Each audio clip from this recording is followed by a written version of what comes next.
بسم اللہ الرحمن الرحیم الحمد للہ نحمده ونستعینه ونستغفره ونؤمن به ونتوکل علیہ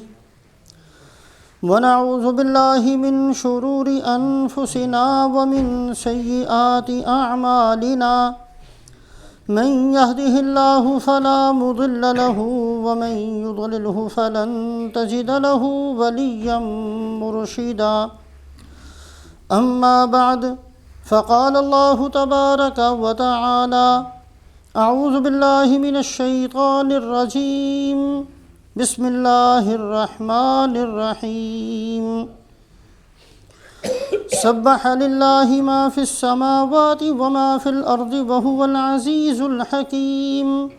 يا أيها الذين آمنوا لم تقولون ما لا تفعلون كبر مقتا عند الله أن تقولوا ما لا تفعلون إن الله يحب الذين يقاتلون في سبيله صفا كأنهم بنيان مرصوص وَإِذْ قَالَ مُوسَى لِقَوْمِهِ يَا قَوْمِ لِمَ تُؤْذُونَنِي وَقَدْ تَعْلَمُونَ أَنِّي رَسُولُ اللَّهِ إِلَيْكُمْ فَلَمَّا زَاغُوا أَزَاغَ اللَّهُ قُلُوبَهُمْ وَاللَّهُ لَا يَهْدِي الْقَوْمَ الْفَاسِقِينَ وعن أبي هريرة رضي الله تعالى عنه قال قال رسول الله صلى الله عليه وسلم تعس عبد الدينار وعبد الدرهم وعبد الخميصة إن أعطي رضي وإن لم يعط سخط تعس وانتكس وإذا شيك فلن تقش طوبى لعبد آخذ بعنان فرسه أشعث رأسه مغبرة قدماه إن كان في الحراسة كان في الحراسة وإن كان في الساقة كان في الساقة إن استأذن لم يؤذن له وإن شفع لم يشفع أو كما قال رسول الله صلى الله عليه وسلم۔ محترم بزرگوں اور دوستو، ایک ادنا اور ایک معمولی مسلمان ہونے کی حیثیت سے ہم سب اس بات کو جانتے ہیں کہ محسن انسانیت، فخر کون و مکان، سرکار دو عالم حضرت محمد صلی اللہ علیہ وسلم نے بڑے پیار اور بڑے لاڈ سے اور اپنا سب کچھ لگا کر اس امت کو بنایا ہے۔ رسول پاک علیہ الصلاۃ والسلام نے اس امت کو بنانے میں اپنے زمین و آسمان سے زیادہ قیمتی آنسو بہائے ہیں اور اس امت کی بھلائی اور خیر خواہی میں عرش معلیٰ سے زیادہ قیمتی خون کو خرچ کیا ہے۔ کوئی ماں اپنی اولاد کے لیے اتنی تکلیفیں برداشت نہیں کر سکتی جتنی تکالیف رسول پاک علیہ الصلاۃ والسلام نے اپنی امت کے لیے برداشت فرمائیں، اور کوئی باپ اپنی اولاد کے ساتھ اتنی پیار اور محبت کا معاملہ نہیں کر سکتا جیسا پیار اور محبت کا معاملہ رسول پاک علیہ الصلاۃ والسلام نے اپنی امت کے ساتھ فرمایا ہے۔ کوئی مخلص حکمران ایسی بہترین قیادت نہیں کر سکتا جیسی قیادت اور رہنمائی رسول پاک علیہ الصلاۃ والسلام نے اپنی امت کی فرمائی ہے۔ کوئی مخلص خیر خواہ کسی کی خیر خواہی میں ایسا نہیں تڑپ سکتا جیسا کہ رسول پاک علیہ الصلاۃ والسلام شب و روز اپنی امت کے لیے تڑپے ہیں۔ حضرت عبداللہ ابن شخیر رضی اللہ تعالیٰ عنہ ایک صحابی ہیں، ارشاد فرماتے ہیں اتیت رسول اللہ صلی اللہ علیہ وسلم وَلِجَوْفِهِ عَزِيزٌ كَعَزِيزِ الْمِرْجَلِ، میں رسول پاک علیہ الصلاۃ والسلام کی خدمت میں حاضر ہوا اور آپ صلی اللہ علیہ وسلم کے سینہ مبارک سے ایسی آواز میں نے سنی جیسا کہ ہانڈی کے ابلنے کی آواز ہوتی ہے۔ ایک ہانڈی جس کا ڈھکن اوپر رکھا ہوا ہو نیچے تیز آنچ ہو جیسے وہ ابلا کرتی ہے اور اس کے اندر سے آواز نکلتی ہے، وَلِجَوْفِهِ عَزِيزٌ كَعَزِيزِ الْمِرْجَلِ۔ ایک صحابی رضی اللہ تعالیٰ عنہ فرماتے ہیں رسول پاک علیہ السلام نے ارشاد فرمایا، إِنَّ لِكُلِّ نَبِيٍّ دَعْوَةٌ مُسْتَجَابَةٌ فَتَعَجَّلَ كُلُّ نَبِيٍّ دَعْوَتَهُ۔ ہر نبی کو اللہ پاک نے ایک مقبول دعا کا حق دیا تھا۔ ویسے تو ہر نبی کی ہر دعا اللہ قبول فرماتے ہیں، لیکن ایک خصوصی دعا کا حق ہر نبی کو دیا جاتا ہے۔ فَتَعَجَّلَ كُلُّ نَبِيٍّ دَعْوَتَهُ، ہر نبی نے اپنی اس دعا کو دنیا کے اندر استعمال فرما لیا۔ وَإِنِّي اخْتَبَأْتُ دَعْوَتِي شَفَاعَةً لِأُمَّتِي، اور میں نے اپنی اس دعا کو محفوظ رکھا کہ اللہ دنیا کے اندر استعمال نہیں کرتا، قیامت والے دن میں اپنی امت کی شفاعت کے وقت اپنی اس دعا کو استعمال کروں گا۔ رسول پاک علیہ السلام تشریف فرما ہیں۔ آپ صلی اللہ علیہ وسلم آیت شریفہ جس میں حضرت ابراہیم علیہ السلام اپنی امت کے گناہ گاروں کے لیے کڑتے ہیں، اس آیت شریفہ کی تلاوت فرمائی، رب انہن اضللن کثیرا من الناس فمن تبعنی فانہ منی ومن عصانی فانک غفور الرحیم۔ حضرت ابراہیم علیہ السلام دعا مانگتے ہیں، اے اللہ ان بتوں نے میری امت کو گمراہ کر دیا ہے، ان میں سے جو ایمان لا چکے، جو میرا اتباع کرنے والے بن گئے، وہ تو واقعی میری جماعت میں داخل ہو چکے، لیکن اے اللہ جنہوں نے میری نافرمانی ہے، میں ان نافرمانی کی، میں ان کے لیے بھی آپ کی مغفرت مانگتا ہوں۔ حضرت عیسیٰ علیہ السلام کی دعا رسول پاک علیہ السلام یاد فرماتے ہیں، ان تعذبہم فانہم عبادک وان تغفر لہم فانک انت العزیز الحکیم۔ حضرت عیسیٰ علیہ السلام نے فرمایا کہ اے اللہ اگر آپ ان کو عذاب دیں، آپ کے بندے ہیں، آپ مالک ہیں، آپ کو کون پوچھ سکتا ہے، لیکن اے اللہ اگر آپ ان کی بخشش فرما دیں پھر بھی تو آپ کو کوئی روک نہیں سکتا، اے اللہ ان کی بخشش فرما دیجئے۔ رسول پاک علیہ السلام نے ان دونوں نبیوں کی دعاؤں کو یاد فرمایا اور رونا شروع فرما دیا۔ اتنا رسول پاک علیہ السلام پریشان ہوتے ہیں، تڑپتے ہیں۔ حضرت جبرائیل علیہ السلام تشریف لائے، یا رسول اللہ صلی اللہ علیہ وسلم، اللہ پاک سلام فرماتے ہیں اور اللہ پاک پوچھتے ہیں کیوں پریشان ہیں، حالانکہ اللہ جانتے ہیں۔ اس کے باوجود پوچھا عزت کی وجہ سے۔ رسول پاک علیہ السلام فرماتے ہیں مجھے اپنی امت کے بارے میں بہت زیادہ پریشانی اور غم ہے۔ حضرت جبرائیل علیہ السلام فرماتے ہیں اللہ پاک نے فرما دیا ہم آپ کو آپ کی امت کے بارے میں راضی کر دیں گے۔ تو میرے محترم بزرگوں اور دوستو، رسول پاک علیہ السلام کے احسانات، آپ صلی اللہ علیہ وسلم کی خیر خواہی اس امت کے لیے، آپ صلی اللہ علیہ وسلم کے کمالات اور آپ صلی اللہ علیہ وسلم کے جمالات، یہ وہ سارے فضائل اور عظمتیں ہیں۔ اگر مرنے کے بعد کی زندگی نہ بھی ہوتی، اگر قبر کے اندر نہ بھی جانا ہوتا اور قبر کا عذاب نہ بھی ہوتا، اگر دوزخ اور جنت کا مسئلہ نہ بھی ہوتا، پھر بھی رسول پاک علیہ السلام کے احسانات کی وجہ سے آپ صلی اللہ علیہ وسلم کے ایک ایک اشارے پر جان کو قربان کر دینا چاہیے تھا۔ دنیا کے اندر شریف لوگ ایسے ہی کرتے ہیں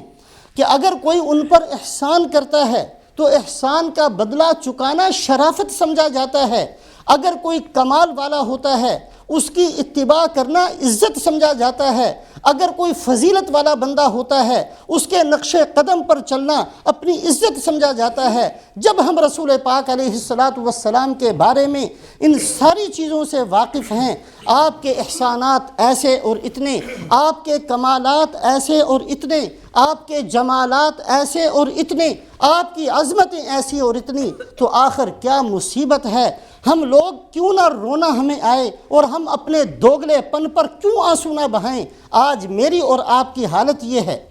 اگر ہمارے سامنے رسول پاک علیہ السلام کے طائف کا قصہ بیان کر دیا جائے، ہم سب بڑی خوشی سے سنیں گے۔ آپ صلی اللہ علیہ وسلم طائف تشریف لے گئے، دین کے لیے رسول پاک علیہ السلام کو جھٹلایا گیا، آپ صلی اللہ علیہ وسلم کے پیچھے بچوں کو لگا دیا گیا، رسول پاک علیہ السلام پر پتھر پھینکے گئے۔ اگر یہ کوئی قصہ سنائے گا تو ہم بڑی خوشی سے سنیں گے، لیکن اگر کوئی ہمیں یہ کہہ دے کہ بھائی دین کے لیے ایک کانٹا اپنے پاؤں میں تم بھی چبھانے کے لیے تیار ہو جاؤ، دین کے لیے تم بھی تو کسی قربانی کے لیے تیار ہو جاؤ، تو ہم کہیں گے کہ نہیں ہم تو بزنس مین لوگ ہیں، دکاندار آدمی، ہمارے پاس کہاں فرصت ہے۔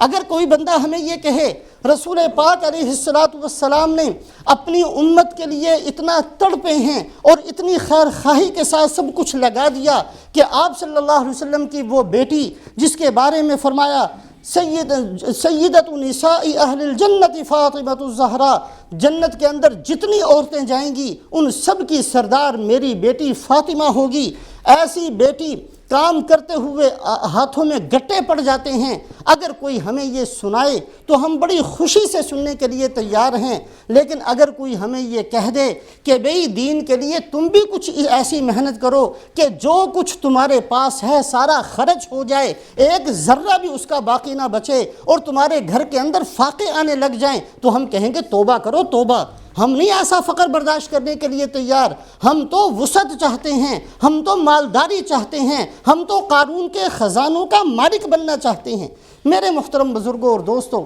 اسی طریقے سے اگر کوئی ہمارے سامنے اس بات کو بیان کرے، رسول پاک علیہ السلام کے گھر کی حالت یہ ہے، حضرت عائشہ صدیقہ رضی اللہ تعالیٰ عنہا فرماتی ہیں رأینا الہلال ثم الہلال ثم الہلال وما اوقد فی بیت رسول اللہ صلی اللہ علیہ وسلم، ہم ایک چاند کو دیکھ لیتے، پھر دوسرا مہینہ آتا دوسرا چاند دیکھ لیتے، پھر تیسرا مہینہ آتا تیسرا چاند دیکھ لیتے، اور آپ صلی اللہ علیہ وسلم کے کسی گھر میں چولہا نہ جلتا۔ اگر کوئی ہمیں یہ قصہ سنائے ہم بڑی خوشی سے اس بندے کا قصہ سن لیں گے اور کہیں گے جی بڑی اچھی تقریر آپ نے کی ہے، لیکن اگر کوئی ہمیں یہ کہہ دے کہ بھائی تم بھی تو دین کے لیے کچھ قربانی کرنے کے لیے تیار ہو جاؤ، دین کے لیے کچھ لگانے کے لیے تیار ہو جاؤ، تو ہم کہیں گے یہ کام مولوی صاحب کا ہے، ہمارا کام نہیں ہے۔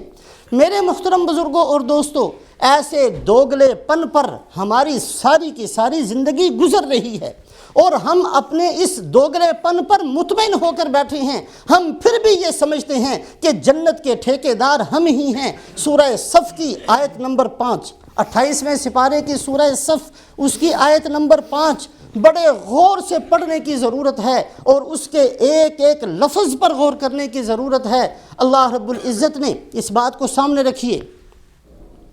بنی اسرائیل کے واقعات کو سب سے زیادہ قرآن پاک میں جگہ دی گئی، اس لیے کہ رسول پاک علیہ السلام نے فرمایا میری امت سارے وہ کام کرے گی جو بنی اسرائیل نے کیے تھے، یہ امت ان برائیوں کے قریب نہ چلی جائے، یہ امت ان بری عادتوں کو اختیار نہ کر لے، لہٰذا قرآن پاک کے اندر سب سے زیادہ بنی اسرائیل کے واقعات کو بیان کیا گیا۔ سورہ صف کی آیت نمبر 5 کے اندر اللہ رب العزت حضرت موسیٰ علیہ السلام کی ایک بات کو ذکر فرماتے ہیں، وَإِذْ قَالَ مُوسَىٰ لِقَوْمِهِ يَا قَوْمِ لِمَ تُؤْذُونَنِي وَقَدْ تَعْلَمُونَ أَنِّي رَسُولُ اللَّهِ إِلَيْكُمْ۔ الفاظ پر غور کیا جائے، حضرت موسیٰ علیہ السلام نے اپنی قوم سے یہ فرمایا، اے میری قوم تم مجھے تکلیفیں کیوں پہنچاتے ہو حالانکہ جانتے ہو کہ میں اللہ کا رسول ہوں۔ الفاظ کا ترجمہ،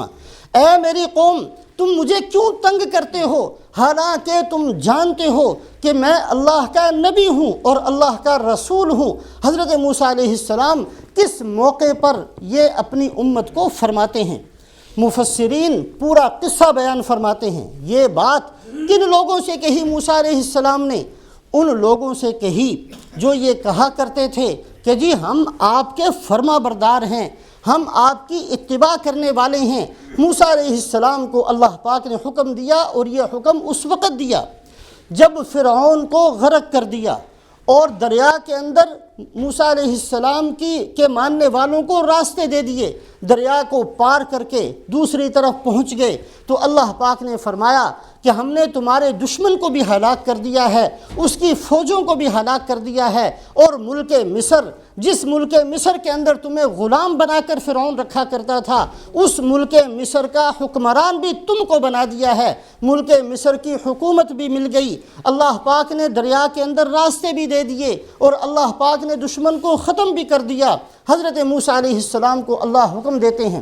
یہ ساری نعمتیں ہو چکی، اب ایسے کرو کہ اپنے ماننے والوں کو ساتھ لو اور ساتھ لے کر ملک شام چلے جاؤ، اور ہم تم سے یہ وعدہ کرتے ہیں کہ ملک شام بھی تمہیں دے دیں گے جیسا کہ ملک مصر تمہیں دے دیا گیا ہے۔ حضرت موسیٰ علیہ السلام اپنی امت کو اکٹھا فرماتے ہیں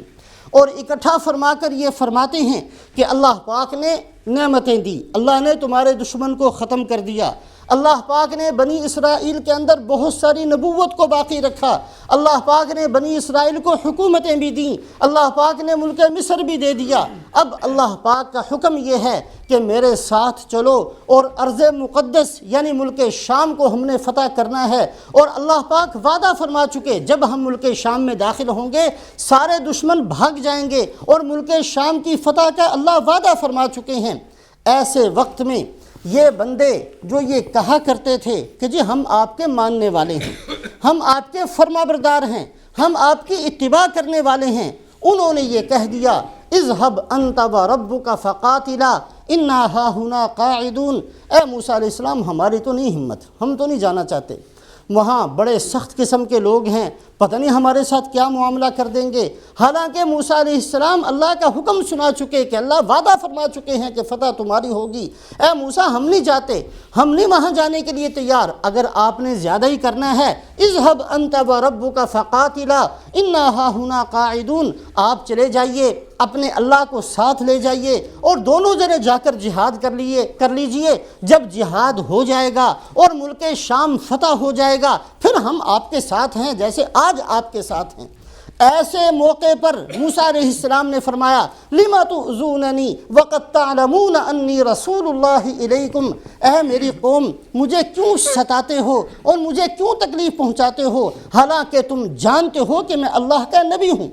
تکلیف یہ نہیں تھی کہ نعوذ باللہ اس قوم نے موسیٰ علیہ السلام کو کوئی مارنا شروع کیا تھا، یا نعوذ باللہ کوئی کھانا بند کر دیا تھا، یا کسی اور طریقے سے ستانا شروع کر دیا تھا۔ سب سے بڑی نبی کو تکلیف اس بات کی ہوا کرتی ہے کہ یہ بندہ یہ دعویٰ بھی کرتا ہے کہ میں اتباع کرنے کے لیے تیار، یہ بندہ امتی ہونے کا بھی اقرار کرتا ہے، یہ میرے نقش قدم پر چلنے کا دعوے دار بھی ہے، پھر بھی میری بات کو ماننے کے لیے تیار نہیں۔ نبی کے قلب اطہر پر سب سے زیادہ تکلیف والی یہ چیز ہوا کرتی ہے۔ حضرت موسیٰ علیہ السلام نے کسی تکلیف پر جو فرعون کی طرف سے پہنچی تھی اور کسی پریشانی پر کبھی یہ نہیں کہا کہ تم مجھے کیوں ستاتے ہو۔ اس موقع پر موسیٰ علیہ السلام نے فرمایا یا قومی لم تؤذوننی وقد تعلمون انی رسول اللہ الیکم، اے میری قوم جب تم مجھے مانتے بھی ہو اور جانتے بھی ہو کہ میں اللہ کا نبی ہوں اور میں تمہارا خیر خواہ بھی ہوں اور اللہ پاک تمہارے ساتھ وعدہ بھی فرماتے ہیں، پھر نافرمانی کیوں کرتے ہو، پھر غیروں کے طریقوں کو کیوں اختیار کرتے ہو؟ اس سے حضرت موسیٰ علیہ السلام کو سب سے زیادہ تکلیف پہنچی۔ میرے محترم بزرگوں اور دوستو، کبھی کبھی اپنے گریبانوں میں منہ ڈال کر ہم بھی سوچ لیا کریں کہ ہم رسول پاک علیہ السلام کے عظمت کے واقعات سننے کے لیے سب سے زیادہ تیار ہیں، آپ کی قربانیوں کو سننے کے لیے تیار ہیں، آپ کی تکالیف کو سننے کے لیے تیار ہیں، لیکن اگر کبھی بھی ہمیں یہ کہہ دیا جائے کہ دین کے لیے تھوڑی سی تکلیف برداشت کرنے کے لیے تیار ہو جاؤ یا سنت کے مطابق زندگی اختیار کرنے کا ارادہ کر لو، تو ہمیں کیوں یہ چیز بری لگتی ہے اور ہم کیوں اس چیز سے بھاگتے اور پریشان ہوتے ہیں؟ کیا رسول پاک علیہ السلام کے قلب اطہر پر ہمارا یہ دوگلا پن اثر انداز نہیں ہوتا ہوگا؟ کیا رسول پاک علیہ السلام کو میرے اور آپ کے اس گناہ کی وجہ سے تکلیف نہیں پہنچتی ہوگی؟ یہ اللہ رب العزت نے اس امت کو سنانے کے لیے حضرت موسیٰ علیہ السلام کا قصہ بیان فرمایا ہے۔ وَإِذْ قَالَ مُوسَىٰ لِقَوْمِهِ يَا قَوْمِ لِمَ تُؤْذُونَنِي وَقَدْ تَعْلَمُونَ أَنِّي رَسُولُ اللَّهِ إِلَيْكُمْ، اے میری قوم مجھے کیوں ستاتے ہو حالانکہ جانتے ہو کہ میں اللہ کا نبی ہوں؟ اور اس کے بعد جو اللہ پاک نے الفاظ فرمائے تھوڑا سا ان پر اور زیادہ غور کرنے کی ضرورت ہے۔ اللہ اس کے بعد فرماتے ہیں فَلَمَّا زَاغُوا أَزَاغَ اللَّهُ قُلُوبَهُمْ، جب ان لوگوں نے اپنے ٹیڑھے پن کو اختیار کیا تو ہم نے بھی فیصلہ کر دیا اور ہم نے بھی ان لوگوں کے دلوں کو ٹیڑھا کر دیا۔ اس کی نحوست یہ ہوئی کہ ان کے اندر سے ہدایت نکلتی چلی گئی، اس کی نحوست یہ ہوئی کہ عیسیٰ علیہ السلام آئے تو انہوں نے انکار کیا، اس کی نحوست یہ ہوئی زکریا علیہ السلام آئے تو ان کو قتل کیا، اس کی نحوست یہ ہوئی کہ بنی اسرائیل کے انبیاء آتے رہے اور یہ لوگ ان کا انکار کرتے رہے، اور اس کی نحوست یہ ہوئی کہ آخر میں سرکار دو عالم حضرت محمد صلی اللہ علیہ وسلم تشریف لائے تو ان یہود کے اندر سے ہدایت نکل چکی تھی اور یہ ان کو توفیق نہ ہوئی کہ رسول پاک علیہ السلام کی فرما برداری کرتے، اس لیے کہ اللہ فرماتے ہیں فَلَمَّا زَاغُوا أَزَاغَ اللَّهُ قُلُوبَهُمْ، جب ایک بندہ خود ٹیڑھا راستہ اختیار کرتا ہے، اس کی نیت ہی نہیں ہوتی سیدھے راستے پر چلنے کی، اس کو تکلیف ہی نہیں ہوتی ٹیڑھے راستے پر چلتے ہوئے، اس کی آنکھوں سے آنسو ہی نہیں نکلتے، اس کی پیشانی پر بل ہی نہیں پڑتا، اللہ موقع ضرور دیتے ہیں شاید یہ بندہ سمجھ جائے، شاید یہ بندہ سمجھ جائے، لیکن اگر کوئی بندہ گمراہی کو پسند ہی کرتا چلا جاتا ہے، کفر کو اختیار ہی کرتا چلا جاتا ہے، اللہ پاک اپنی عادت شریفہ کو بیان فرماتے ہیں فَلَمَّا زَاغُوا أَزَاغَ اللَّهُ قُلُوبَهُمْ، جب ٹیڑھا پن انہوں نے اختیار کیا تو اللہ نے بھی آخر میں فیصلہ کر دیا کہ ہم نے ان کے دلوں کو ٹیڑھا کر دیا ہے۔ میرے محترم بزرگوں اور دوستو، سب سے بڑی اللہ کی طرف سے عذاب کی بات اور سب سے بڑی اس دنیا کے اندر مصیبت کی بات یہ ہے کہ اللہ پاک کسی کے دل کو ٹیڑھا کر دیں، کسی کے دل کا ٹیڑھا ہو جانا اور کسی کے دل کے اندر سے ہدایت کا نکل جانا اور کسی کے لیے گمراہی کا فیصلہ ہو جانا، یہ اتنی بڑی مصیبت ہے کہ اس سے بڑی کوئی اور مصیبت نہیں۔ اللہ پاک ہماری سب کی حفاظت فرمائے، لیکن اس کے لیے ضروری ہوتا ہے جب ہم دعویٰ کرتے ہیں اپنے نبی حضرت محمد صلی اللہ علیہ وسلم کی اتباع کا، تو پھر ہمیں ان جیسا بننے میں تکلیف کیوں محسوس ہوتی ہے؟ ویسی زندگی اختیار کرنے سے بھاگتے کیوں ہیں؟ پریشان کیوں ہوتے ہیں؟ اگر ہم شادی کرتے ہیں تو کبھی بھی ہمارے دل کے اندر یہ بات کیوں نہیں آ جاتی کہ ہم نے سنت کے طریقے کو اختیار کرنا ہے؟ اگر کوئی پریشانی ہوتی ہے کبھی بھی ہمارے دل کے اندر یہ بات کیوں نہیں آ جاتی کہ ہم نے سنت کو اختیار کرنا ہے؟ لباس پہنتے ہوئے یہ ہمارے دلوں میں کیوں نہیں آتا کہ ہم نے سنت کو اختیار کرنا ہے؟ اگر ہم اتباع کے دعوے دار ہیں، اگر ہم یہ کہتے ہیں کہ حضور صلی اللہ علیہ وسلم کے ماننے والے اور آپ کے ساتھ محبت رکھنے والے ہیں، تو پھر آپ صلی اللہ علیہ وسلم کی اتباع کا نہ کرنا اس بات کو یاد رکھنے کی ضرورت ہے کہ آپ صلی اللہ علیہ وسلم کے قلب مبارک کو تکلیف پہنچانے والی چیز ہے۔ اللہ پاک ہماری سب کی حفاظت فرمائے۔ قرآن اللہ نے بھر دیا، بنی اسرائیل نے جب موسیٰ علیہ السلام کے قلب اطہر کو اور آپ کے مبارک دل کو پریشان کیا، دوسری جگہ اللہ فرماتے ہیں فَبِمَا نَقْضِهِمْ مِيثَاقَهُمْ لَعَنَّاهُمْ وَجَعَلْنَا قُلُوبَهُمْ قَاسِيَةً، جب انہوں نے موسیٰ علیہ السلام کو تنگ کیا تو اللہ پاک نے ان پر لعنت بھی فرمائی اور اللہ پاک نے ان کے دلوں کو سخت بھی کر دیا، ایسا سخت دل ہو گیا کہ اس کے بعد اس میں خیر کی گنجائش ہی باقی نہیں بچی۔ رسول پاک علیہ السلام ارشاد فرماتے ہیں جو بندے کا دل ٹیڑھا ہوتا ہے یا اللہ پاک کسی کے دل کو سخت فرما دیتے ہیں یا کسی بندے کے دل کے اندر سے ہدایت نکل جایا کرتی ہے، یکدم نہیں ہوتا، بلکہ فرمایا تُعْرَضُ الْفِتَنُ عَلَى الْقُلُوبِ كَالْحَصِيرِ عُودًا عُودًا،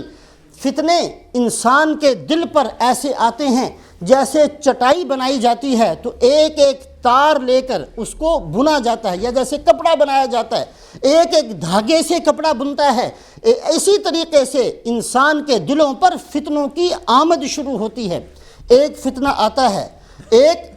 گناہ کی بات آتی ہے، ایک کفر کی بات آتی ہے، ایک نافرمانی کی بات دل کے اندر آتی ہے، اور بندہ یہ سوچتا کوئی بات نہیں، اس کے ساتھ مطمئن ہو کر بیٹھ جاتا ہے، اس پر توبہ استغفار نہیں کرتا۔ اس کی وجہ سے یہ ہوتا ہے کہ اس دل کے لیے دوسرے گناہ کا، دوسرے کفر کا، دوسری نافرمانی کا، دوسری گمراہی کا دروازہ کھل جاتا ہے، یہاں تک کہ آہستہ آہستہ آپ صلی اللہ علیہ وسلم فرماتے ہیں کہ وہ دل اتنا کالا سیاہ ہو جاتا ہے، لا یعرف معروفا ولا ینکر منکرا، نہ اس کو نیکی نیکی لگتی ہے نہ اس کو بدی بدی لگتی ہے، ایک جانور کی طرح زندگی گزارنے والا وہ بندہ بن جاتا ہے۔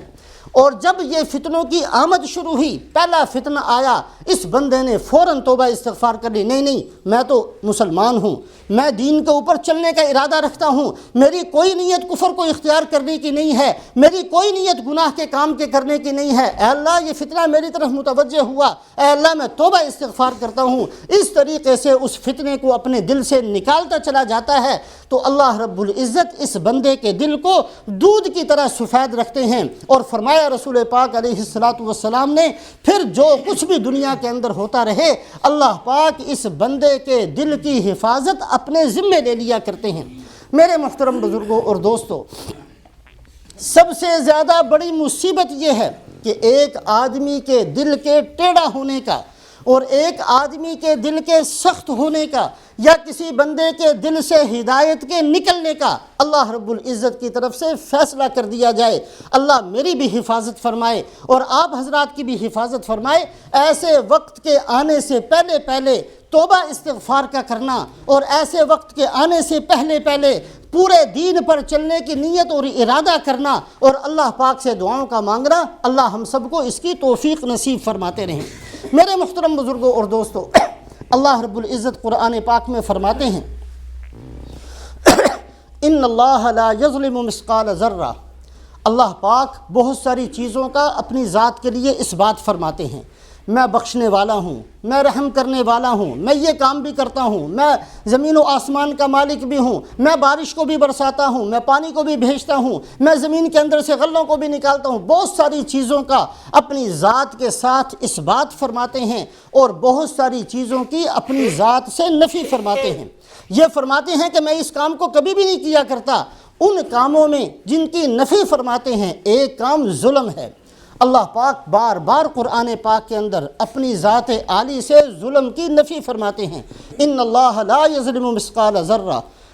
اللہ پاک کا ارادہ کبھی بھی ظلم کرنے کا نہیں ہے۔ جب سے اللہ پاک نے زمین و آسمان کو پیدا کیا، کائنات اور مخلوقات کو پیدا کیا، کسی پر اللہ پاک نے ظلم نہیں کیا، اور کبھی بھی اللہ پاک کا ارادہ کسی پر ظلم کرنے کا نہیں ہے۔ لیکن اس کا مطلب یہ بھی نہیں کہ اللہ پاک غافل ہیں بندوں سے، وَلَا تَحْسَبَنَّ اللَّهَ غَافِلًا عَمَّا يَعْمَلُ الظَّالِمُونَ، کبھی بھی اللہ پاک کو ظالم لوگ اپنے ظلموں سے غافل نہ سمجھے۔ إِنَّ رَبَّكَ لَبِالْمِرْصَادِ، اللہ فرماتے ہیں کہ میں دھات کے اندر رہتا ہوں، میں دیکھتا رہتا ہوں بندوں کو، ان کا ایک ایک عمل میرے سامنے رہتا ہے۔ اور کہیں فرمایا ما یلفظ من قول الا لدیہ رقیب عتید، ایک لفظ بھی بندہ زبان سے نکالتا ہے تو اس کے لکھنے والے بھی اللہ نے رکھے ہوئے، اور اس کو محفوظ رکھنے والے بھی اللہ پاک نے رکھے ہوئے ہیں۔ تو میرے محترم بزرگوں اور دوستو، یہ دلوں کا ٹیڑھا ہونا یہ کبھی بھی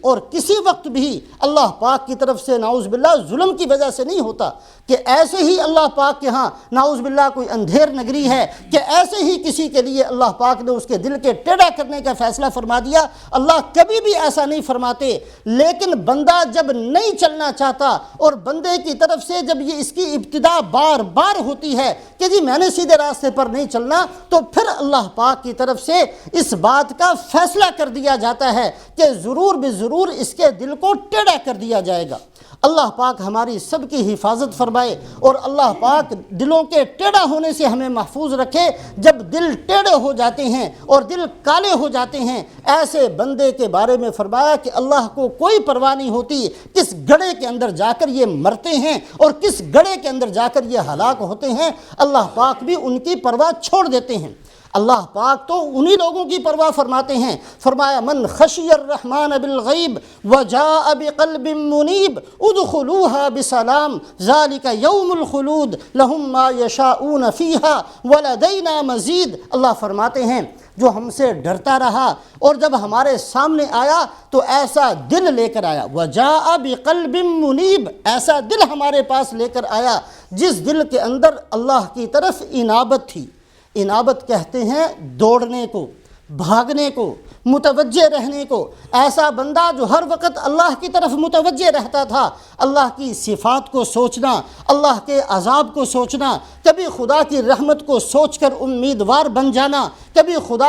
خدا کے عذاب کو سوچ کر خوف زدہ ہو جانا، کبھی اللہ پاک کی مغفرت کو سوچ کر اپنے گناہوں کو معمولی سمجھنا، اور کبھی خدا کی پکڑ کو سوچ کر اپنے چھوٹے چھوٹے گناہوں کو یاد کرنا۔ وَجَاءَ بِقَلْبٍ مُنِيبٍ، اللہ فرماتے ہیں جو ہم سے ڈرتا رہا اور ہمارے سامنے آیا تو ایسا دل لے کر آیا جس دل کے اندر انابت تھی، اللہ کی طرف رجوع کرنا تھا، اللہ کی طرف دوڑنا اور بھاگنا تھا۔ وَجَاءَ بِقَلْبٍ مُنِيبٍ، جب یہ بندہ ہمارے سامنے آئے گا، ادخلوها بسلام ذالک یوم الخلود، اللہ فرمائیں گے کہ جاؤ سلامتی کے ساتھ اس جنت کے اندر داخل ہو جاؤ، ادخلوها بسلام ذالک یوم الخلود۔ اور اس بات کو یاد رکھنا کہ اب تمہیں کبھی بھی ہم اس جنت سے نکالیں گے نہیں۔ اور اس کے بعد فرمائیں گے لہم ما یشاؤون فیہا ولدینا مزید، جو چاہو گے اس جنت کے اندر تمہیں ملے گا، اور جتنا تم نے تصور کیا تھا، جتنا تم نے سوچا تھا، جتنا تم نے سنا تھا، ولدینا مزید، ہمارے پاس اس سے بہت زیادہ ہے۔ جو سنا تھا اس سے زیادہ دیں گے، جو تصور کیا تھا اس سے زیادہ دیں گے، جو تمہیں نظر آ رہا ہے اس سے زیادہ دیں گے، اور اللہ پاک پھر اپنی نعمتوں کو بڑھاتے چلے جائیں گے۔ میرے محترم بزرگوں اور دوستوں، اللہ رب العزت ایسے قلب کی، ایسے دل کی بہت زیادہ قدر فرماتے ہیں جو بندہ ایسا بہترین دل اللہ کے سامنے لے کر جائے۔ اللہ پاک ہمیں ایسا دل اپنے آپ کا بنانے کی توفیق نصیب فرمائے، اور اپنے دلوں کو ٹیڑھا ہونے سے بچانے کی ہمیں توفیق نصیب فرمائے۔ جب انسان کا دل سیدھا ہوتا ہے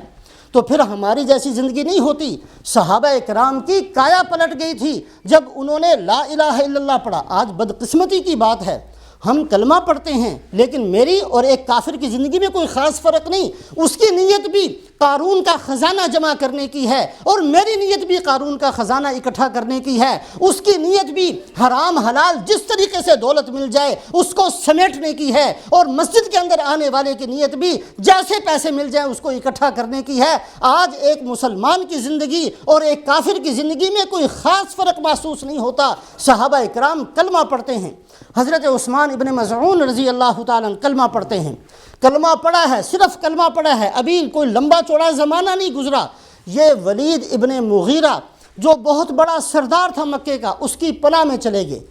پناہ کا مطلب یہ ہوتا تھا کہ کوئی سردار یہ کہہ دے یہ میری پناہ کے اندر ہے، کوئی اس کو تنگ نہیں کرتا تھا، کوئی اس پر ہاتھ نہیں اٹھاتا تھا، کوئی اس کی طرف انگلی نہیں اٹھاتا تھا۔ حضرت عثمان ابن مظعون کلمہ پڑھتے ہیں، ولید ابن مغیرہ کی پناہ میں چلے جاتے ہیں۔ پناہ میں گئے ہی تھے، ساتھ ہی خیال آیا کہ نہیں میں نے تو اپنی زندگی بدل لی ہے، اب ہماری زندگی یہ بن گئی، ساری دنیا مال اکٹھا کرنا چاہتی ہے، لیکن محمد الرسول اللہ صلی اللہ علیہ وسلم کا ماننے والا تو مال خرچ کرنا چاہتا ہے، ساری دنیا اپنے آپ کو مشہور کرنا چاہتی ہے، آپ صلی اللہ علیہ وسلم کا امتی تو گمنامی کو پسند کرتا ہے، ساری دنیا لوگوں کے اندر اپنی منوانا چاہتی ہے، محمد الرسول اللہ صلی اللہ علیہ وسلم کا ماننے والا تو ماننا سیکھتا ہے، اللہ کے نبی کی ماننا سیکھتا ہے۔ بہرحال زندگی بدل جایا کرتی ہے۔ حضرت عثمان ابن مظعون رضی اللہ تعالیٰ عنہ فوراً سوچنے لگے کہ نہیں میں تو مسلمان ہو گیا، اب میری زندگی کسی کافر کی پناہ میں کیوں، اور یہ کیسے ممکن ہے،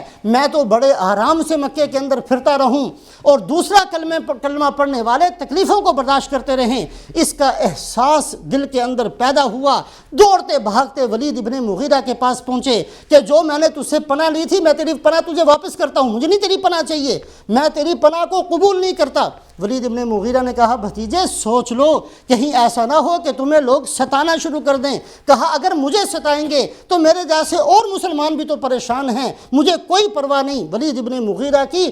پناہ کو واپس کیا، حرم میں آئے، وہاں ایک بہت بڑا شاعر لبید اس کا نام تھا، اتنا بڑا شاعر کہ بعض دفعہ اشعار پڑھتا تو زمانہ جاہلیت کے سارے سردار اس کو سجدہ کیا کرتے، بہت بڑا سردار حرم کے اندر بیٹھا ہوا، ایک شعر و شاعری کی مجلس لگی ہوئی، اس نے زور سے ایک شعر پڑھا، الا کل شیء ما خلا اللہ باطل، اللہ کے علاوہ جو کچھ ہے سب ختم ہونے والا ہے، کچھ بھی باقی نہیں رہنے والا، سب بیکار ہے۔ یہ کھڑے ہوئے، کہا بالکل تو نے سچ کہا۔ اس نے دوسرا مصرع پڑھا وَكُلُّ نَعِيمٍ لَا مَحَالَةَ زَائِلُ، ہر نعمت ختم ہونے والی ہے، کوئی نعمت ایسی نہیں جو ہمیشہ رہے گی۔ یہ عثمان ابن مظعون پھر کھڑے ہوئے اور کھڑے ہو کر کہنے لگا کذبت، تو نے جھوٹ بولا ہے، ہر نعمت دنیا کی ختم ہوگی لیکن جنت کی نعمتیں ختم ہونے والی نہیں ہیں، وہ تو ہمیشہ کے لیے ہوں گی۔ جب اس نے یہ دیکھا کہ ایک عام آدمی اور کلمہ پڑھنے والا اتنے بڑی مجلس کے اندر اتنے بڑے شاعر کی تکذیب کرتا ہے، اس نے کہا کہ اے لوگوں دیکھو تمہارے ہوتے ہوئے میری بے عزتی ہوئی۔ لوگ کھڑے ہوئے، اتنا مارا کہ ان کی ایک آنکھ نکل گئی۔ لوگوں نے کہا، اور ولید بن مغیرہ نے کہا کہ میری پناہ میں تھے تو اچھے تھے، کہا کہ نہیں میں تو یہ چاہتا ہوں کہ دین کے لیے میری دوسری آنکھ بھی ضائع ہو جائے، وہ میری خوش قسمتی کا دن ہوگا۔ کایا پلٹ گئی صحابہ اکرام کی، ساری دنیا مال جمع کرنا چاہتی ہے لیکن جب صحیح مسلمان ہوگا اس کو مال خرچ کرنے میں مزہ آئے گا۔ ساری دنیا مالدار بننا چاہتی ہے، ایک بندہ صحیح مسلمان ہوگا اس کو فقر کے اندر لذت محسوس ہوگی۔ ساری دنیا اپنا نام کمانا چاہتی ہے، ایک بندہ صحیح مسلمان ہوگا اس کو گمنامی پسند آئے گی۔ آپ صلی اللہ علیہ وسلم نے ایک موقع پر ارشاد فرمایا کم من ضعیف متضاعف ذی طمرین لو اقسم علی اللہ لا ابرہ، بہت سارے بندے ایسے ہوا کرتے ہیں جو بڑے کمزور ہوتے ہیں اور بڑے گمنامی کے اندر پڑے ہوتے ہیں، پھٹے پرانے کپڑوں والے ہوتے ہیں، لیکن اللہ کے ہاں ان کا مقام ایسا ہوتا ہے کہ اگر اللہ کو قسم دے کر کہہ دیں کہ اللہ آپ نے یہ کام کرنا ہے تو اللہ پاک بھی ان کی لاج رکھتے ہوئے اس کام کو کر دیا کرتے ہیں۔ منہم براء ابن مالک، اور آپ نے ساتھ یہ فرمایا کہ ان بندوں میں میرے صحابی براء ابن مالک بھی ہیں۔ لمبا قصہ ہے۔ براء ابن مالک رضی اللہ تعالیٰ عنہ ایسے صحابی، مسلمہ کذاب کے ساتھ لڑائی شروع ہوئی تو جب بار بار حملوں کے بعد بھی فتح نہ ہوئی انہوں نے کہا کہ مجھے قلعے کے اندر پھینک دو۔ لوگوں نے اٹھا کر کسی طریقے سے قلعے کی دیوار کے اندر اکیلے کو پھینک دیا، 800 زخم کھائے اور قلعے کا دروازہ کھول دیا، اور اس پر خوش ہیں کہ مجھے 800 زخم لگے ہیں۔ بہرحال تستر کی لڑائی حضرت عمر رضی اللہ تعالیٰ عنہ کے زمانے میں ہوئی تو لوگوں نے کہا کہ اے برا، تیرے بارے میں رسول پاک علیہ السلام نے فرمایا تھا لو اقسم علی اللہ لابرہ، اگر اللہ کو قسم دے کر کہیں تو اللہ پاک بھی ان کی بات کو پورا فرمائے۔ آج اللہ کو قسم دے کر فتح مانگ ہی لو۔ براء ابن مالک کھڑے ہوئے اور کہا کہ اے اللہ میں اپنے لیے شہادت مانگتا ہوں اور مسلمانوں کے لیے فتح مانگتا ہوں، اے اللہ اس لڑائی کے اندر مجھے شہادت مل جائے۔ جو بندہ صحیح مسلمان بنتا ہے اس کو جان دینے میں مزہ آتا ہے، اس کو مال خرچ کرنے میں مزہ آتا ہے، اس کو گمنامی کے اندر مزہ آتا ہے، اس کو فقر کے اندر لذت محسوس ہوتی ہے، اس کو جھونپڑے میں رہنا اچھا لگا کرتا ہے، اس لیے کہ یہ چیزیں رسول پاک علیہ السلام نے اختیار فرمائی تھی۔ مالداری کی پیشکش کے باوجود فقر کو قبول فرمایا تھا۔ میرے محترم بزرگوں اور دوستوں، دعویٰ بھی ہم یہ کرتے رہیں ساری زندگی کہ ہم سب سے زیادہ محبت رکھتے ہیں رسول پاک علیہ السلام کی اپنے دلوں کے اندر، اور ساری زندگی کبھی بھی نیت نہ ہو آپ کی شکل و صورت بنانے کی، آپ کی زندگی اختیار کرنے کی، آپ جیسا مکان بنانے کی، آپ جیسا لباس پہننے کی، آپ جیسی شادی کی، آپ جیسی غمی کو طریقوں کو اختیار کرنے کی، تو ہم خود ہی فیصلہ کریں کہ یہ ہمارے دعوے اور یہ ہمارا یہ کہنا سوائے دھوکہ کے اور کچھ اور کیا ہو سکتا ہے؟ یہ خود فریبی نہیں تو کیا ہے؟ یہ دھوکہ نہیں تو کیا ہے؟ یہ جھوٹ نہیں تو کیا ہے؟ یہ نفاق نہیں تو کیا ہے؟ اللہ پاک میری بھی حفاظت فرمائے اور آپ حضرات کی بھی، اور صحیح طریقے پر دین پر چلنے کی ہم سب کو توفیق نصیب فرمائے۔